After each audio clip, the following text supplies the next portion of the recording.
শুভেচ্ছা জানাচ্ছি। আমি তন্ময় কর্মকার। গত পর্বে আমরা শিখেছি কিভাবে টেক্সট ফরম্যাটিং করতে হয়। এই পর্বে আমরা শিখব HTML হেডিং ট্যাগ।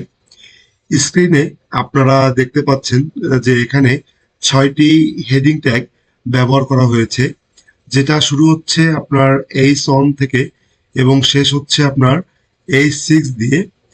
আমরা যদি কোনো একটি ওয়েব পেজ ভিজিট করি, তাহলে আমরা হেডিং ট্যাগের ব্যবহার দেখতে পাবো। একটি ওয়েব পেজের প্রায় সব স্থানেই বা সব সেকশনেই আপনার হেডিং ট্যাগের ইউজ হয়ে থাকে। এখন প্রশ্ন হচ্ছে, আমরা একটি ওয়েব পেজে হেডিং ট্যাগ কেন ব্যবহার করব? তো এটার উত্তর হচ্ছে, আমরা একটি ওয়েব পেজে বিভিন্ন শিরোনাম বা হেডলাইন লেখার জন্য আমরা হেডিং ট্যাগটি ব্যবহার করে থাকি। এখন আপনার স্ক্রিনে এখানে যে আপনার লেখাটা দেখতে পাচ্ছেন, এটি হচ্ছে একটি হেডিং ট্যাগ। এইটা আপনার যদি একটু নিচে যাই, আপনারা আরো ইউজ দেখতে পারবেন। এইটাও একটা হেডিং ট্যাগ। আপনার এই লেখাটাও একটা হেডিং ট্যাগ। এরপরে যদি আর একটু নিচে আসেন, এই একটা হেডিং ট্যাগ, এই একটা হেডিং ট্যাগ। তারপর হচ্ছে আর একটু নিচে যদি আসি, তো এই একটা হেডিং ট্যাগ। এখন এই হেডিং ট্যাগ হচ্ছে একটা ওয়েব পেজের কমন বিষয়। তো হেডিং ট্যাগ আবার আপনার সাইজ অনুযায়ী 6 ভাগে বিভক্ত করা হয়েছে, যেটা শুরু হচ্ছে আপনার H1 থেকে এবং তারপর হচ্ছে H2, H3, H4, H5 এবং H6। এখন আপনারা H1 এবং H6 এইটার যদি ডিফারেন্ট আপনারা বুঝতে চান, তাহলে H1 দিয়ে যে লেখাটা লিখি আমরা, বা এই H1 ট্যাগটা ব্যবহার করে আমরা যে লেখাটা লিখি, সেটা হচ্ছে সাইজে একটু বড় হয়। তারপরে হচ্ছে আপনার H2 তে তার থেকে একটু ছোট লেখা হবে, H3 তে তার থেকে একটু ছোট হবে। এইভাবেই ক্রমশই যখন আমরা H6 পর্যন্ত যাব, তখন লেখাটা ধাপে ধাপে ছোট হতে থাকবে। তো চলুন আমরা এই আহ, কাজটিকে প্র্যাকটিক্যালি দেখি। তো তার জন্য আমাকে করতে হবে, আমি একটি টেক্সট এডিটর ওপেন করব। এটা আমি আপনার সাবলাইন টেক্সট ইউজ করে দেখাচ্ছি আপনাদের। আপনারা চাইলে visual code, notepad plus plus, notepad এইগুলোতেও করতে পারবেন। তো আমি এখানে আপনার HTML এর যে সিনট্যাক্স বা যে বেসিক স্ট্রাকচার, আমি এটা আগে থেকেই তৈরি করে রেখেছি।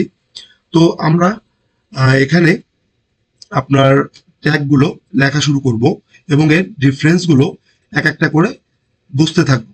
তো আমরা প্রথমে হচ্ছে এইচ অন ট্যাগটি লিখব। এই এইচ অন ট্যাগটি লিখলাম। আপনার এর মধ্যে আমরা একটি প্যারাগ্রাফ দিচ্ছি।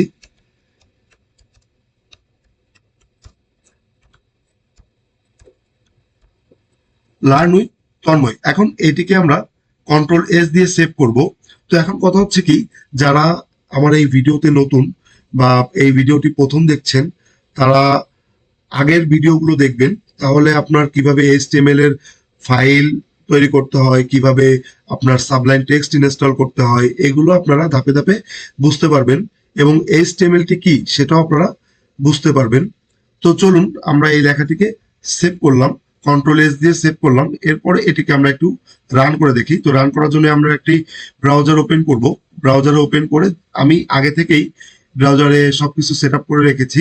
আমরা এখানে জাস্ট রিলোডে যদি ক্লিক করি, তাহলে আপনারা দেখতে পাবেন যে আমার আউটপুটটি এখানে শো করেছে যে লার্ন উইথ তন্ময়।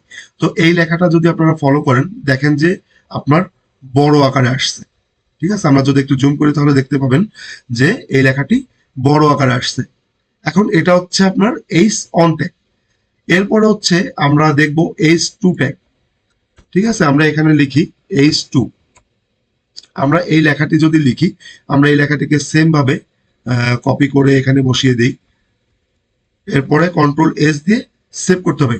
এটা মাথায় রাখতে হবে যে আপনি প্রতিটা লাইন লিখে যদি সেভ না করেন, তাহলে আপনার ব্রাউজারে আউটপুটটি শো করবে না।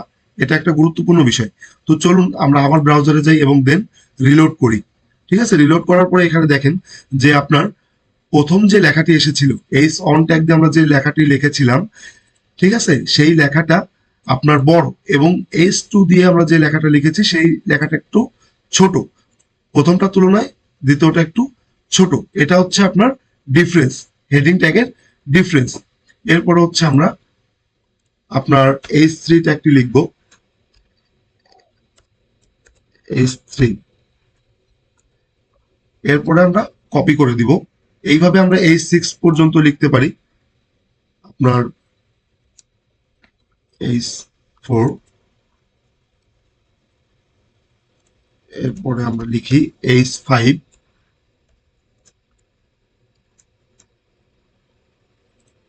এরপরে আমরা লিখব H6, এটা হচ্ছে লাস্ট। ঠিক আছে, এখন এটিকে আমরা লেখার পরে সেভ করলাম। সেভ করার পরে ব্রাউজারে যে আমরা লোড দিব। এখন এখানে আপনারাই আপনার হেডিং ট্যাগের ডিসটেন্স, এই ডিফারেন্সটা আপনারা বুঝতে পারছেন যে প্রথম লেখাটি বড়, তারপর হচ্ছে ছোট, এরপরে আরেকটু ছোট, তারপরে আরেকটু ছোট, ঠিক আছে, তারপরে আরেকটু ছোট, দেন লাস্টেরটা একেবারে ছোট। তো এই সাউন্ডটা একটি রিপ্রেজেন্ট করে হচ্ছে আপনার বড় লেখাকে।